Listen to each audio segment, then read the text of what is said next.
네, 안녕하세요. 우리는 2026년 고난주간을 보내고 있습니다. 오늘은 성금요일입니다. 오늘 누가복음 23장 32절에서 43절 말씀으로 십자가에서 선포되는 적극적인 은혜에 대해서 살펴보겠습니다.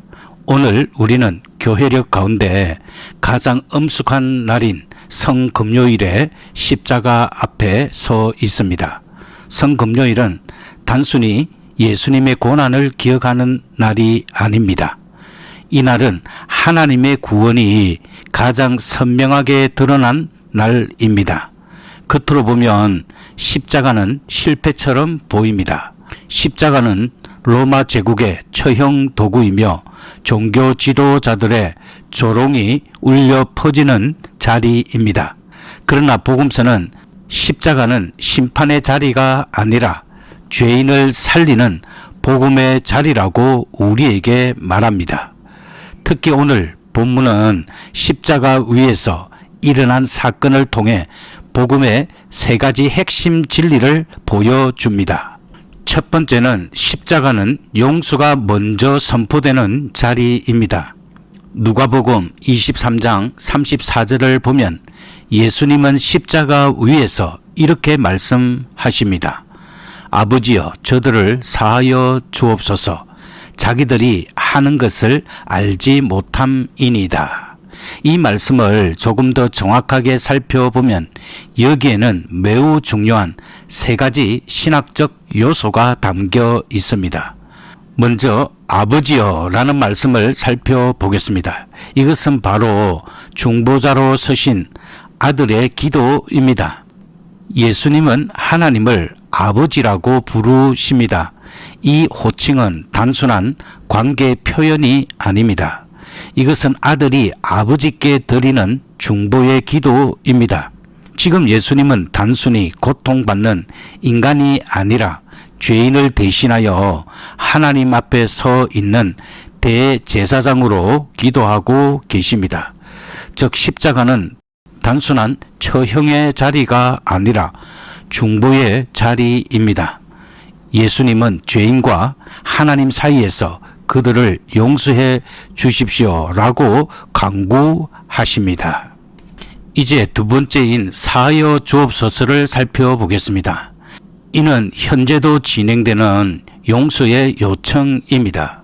여기서 사하여 주옵소서는 단순한 감정 표현이 아닙니다.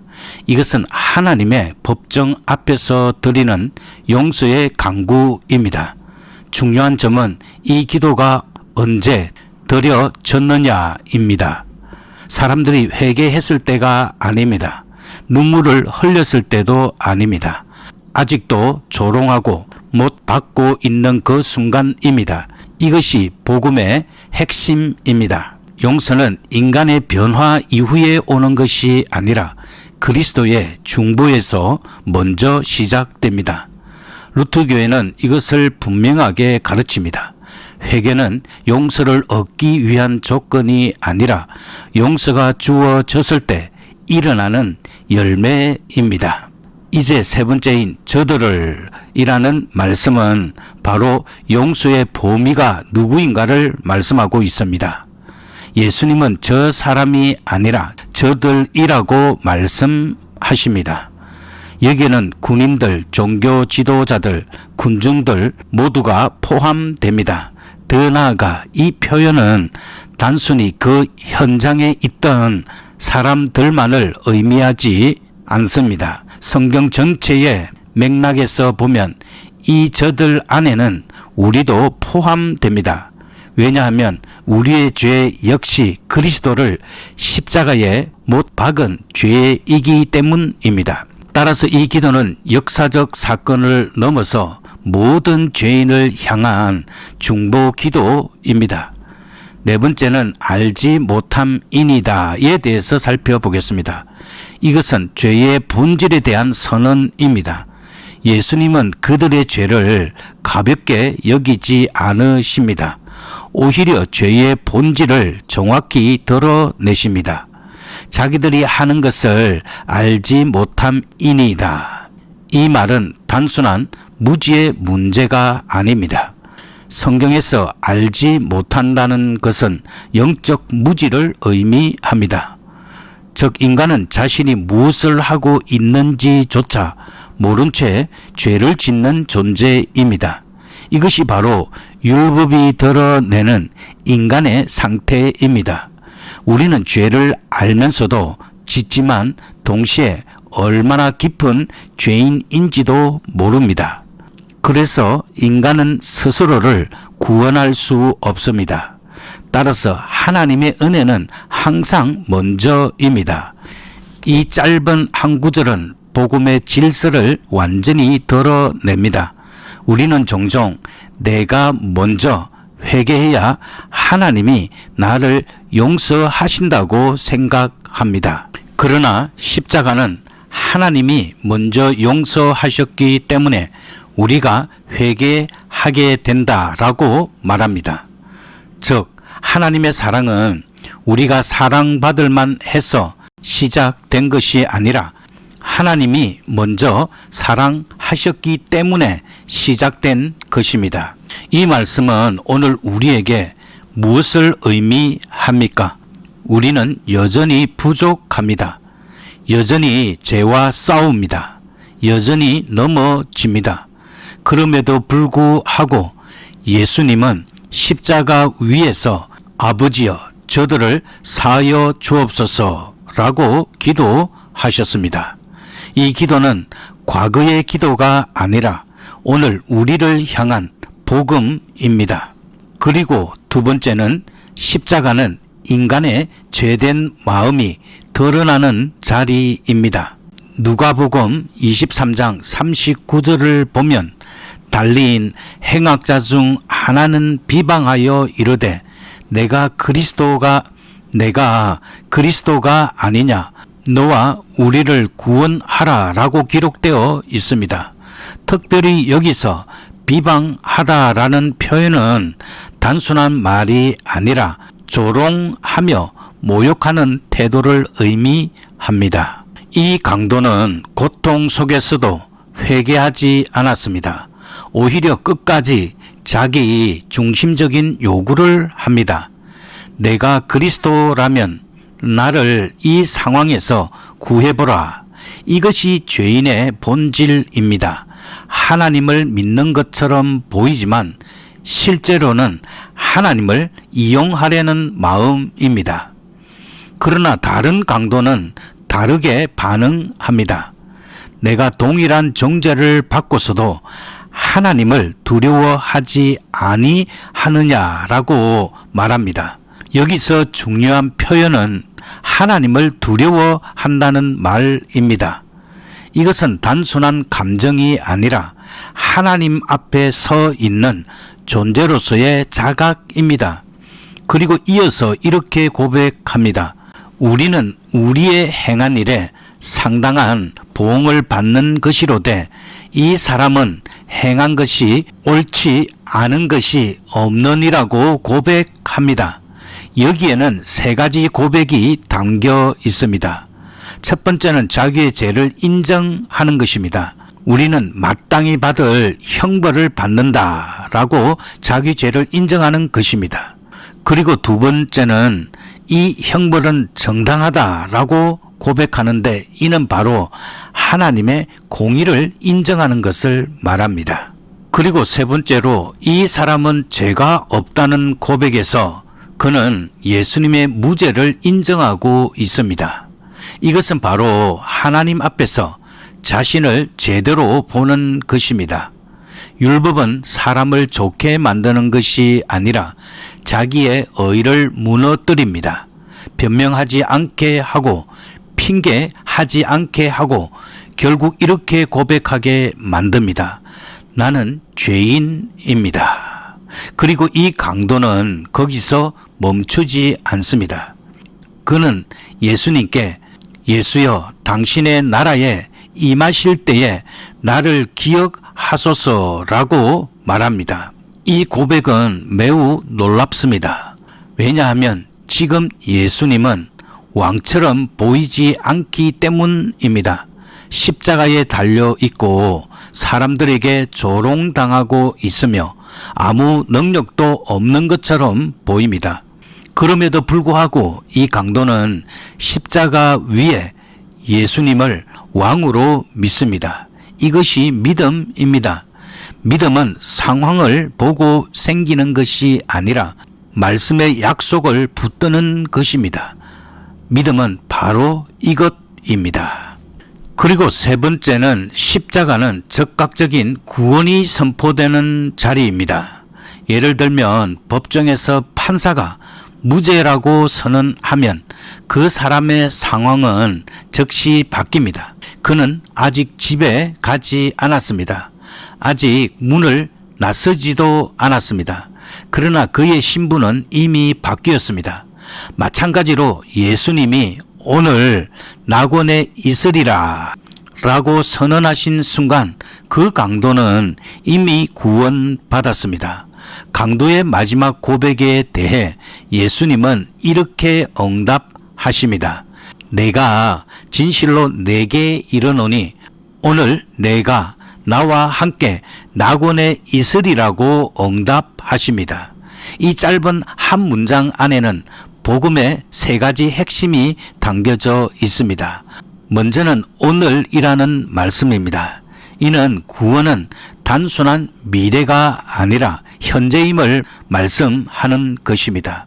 오늘이라는 단어는 단순한 시간 표현이 아닙니다.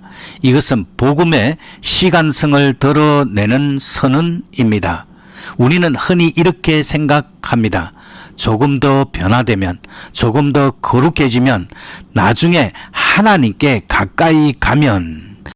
그러나 예수님은 그렇게 말씀하지 않으십니다. 오늘, 이것은 조건 없는 현재형 선언입니다. 즉 구원은 과정이 아니라 말씀을 통해 지금 주어지는 사건입니다. 복음은 언젠가 너를 구원하겠다가 아니라 지금 너는 구원받았다는 선언입니다. 그리고 두 번째, 나와 함께는 구원의 본질은 관계임을 말합니다. 예수님은 낙원에 있으리라고만 말씀하지 않으시고 그 앞에 중요한 말씀을 덧붙이셨습니다. 나와 함께, 이것이 구원의 본질입니다. 낙원은 단순한 장소가 아닙니다. 행복한 상태도 아닙니다. 그리스도와의 연합입니다. 죄의 본질이 하나님과의 분리라면 구원의 본질은 하나님과의 다시 연결됨입니다. 그래서 예수님은 장소보다 먼저 관계를 선언하셨습니다. 나와 함께, 이 말은 곧 너는 더 이상 버림받은 존재가 아니다. 너는 이제 하나님과 함께하는 존재다라는 의미입니다. 그리고 세 번째, 있으리라 라는 말씀은 구원의 가능성이 아니라 구원의 확정입니다. 예수님의 말씀은 희망적인 위로가 아닙니다. 잘 될 거야, 아마 괜찮아질 거야, 이런 말이 아닙니다. 있으리라, 이것은 하나님의 선언입니다. 성경에서 하나님의 말씀은 단순한 정보 전달이 아닙니다. 현실을 만들어내는 말씀입니다. 빛이 있으라 하셨을 때 빛이 생긴 것처럼 낙원에 있으리라 라고 하셨을 때 그 강도의 구원은 확정된 것입니다. 이것은 하나님은 죄인을 보시고 그 상태를 보고 판단하시는 것이 아니라 말씀으로 새로운 신분을 선언하십니다. 변화가 아니라 함께 있을 것이라는 선언입니다. 이 강도를 보십시오. 그는 변화되지 않았습니다. 삶을 정리할 시간도 없었습니다. 선행도 없었습니다. 그럼에도 불구하고 예수님은 그에게 구원을 선언하십니다. 이것이 바로 복음입니다. 사람이 의롭게 되는 것은 자신의 변화 때문이 아니라 그리스도의 말씀 때문입니다. 그리고 이것은 바로 법정선언입니다. 법정선언의 능력은 다음과 같습니다. 법정에서 판사가 무죄라고 선언하는 순간을 생각해 보십시오. 그 사람은 여전히 법정 안에 있습니다. 아직 자유를 체험하지 않았습니다. 상황이 완전히 바뀐 것처럼 보이지 않을 수도 있습니다. 그러나 가장 중요한 것이 이미 바뀌었습니다. 신분이 바뀌었습니다. 죄인이 아니라 죄 없는 자로 선언되었습니다. 이 선언은 단순한 말이 아닙니다. 법적 현실을 바꾸는 권위 있는 말입니다. 마찬가지로 예수님이 십자가 위에서 오늘 내가 나와 함께 낙원에 있으리라 라고 말씀하신 순간 그 강도는 이미 심판받는 죄인이 아니라 구원받는 의인으로 선언되었습니다. 우리의 신앙도 동일합니다. 우리는 여전히 약합니다. 여전히 부족합니다. 여전히 죄와 싸우고 있습니다. 그러나 우리의 구원은 우리의 상태에 달려 있지 않습니다. 그리스도의 말씀에 달려 있습니다. 그래서 우리의 확신은 내 감정이 아니라 내 변화의 정도가 아니라 말씀의 선언 위에 서 있습니다. 이제 결론을 맺도록 하겠습니다. 오늘 십자가는 우리에게 세 가지를 말합니다. 첫째, 십자가는 용서가 선포되는 자리입니다. 둘째, 십자가는 인간의 죄된 마음이 드러나는 자리입니다. 셋째, 십자가는 즉각적인 구원이 선포되는 자리입니다. 그래서 성금요일의 십자가는 죽음의 이야기가 아니라 복음의 이야기입니다. 그리고 오늘도 십자가 위에서 들리는 음성이 있습니다. 오늘 내가 나와 함께 낙원에 있으리라. 이 말씀이 우리의 구원의 확신입니다. 아멘.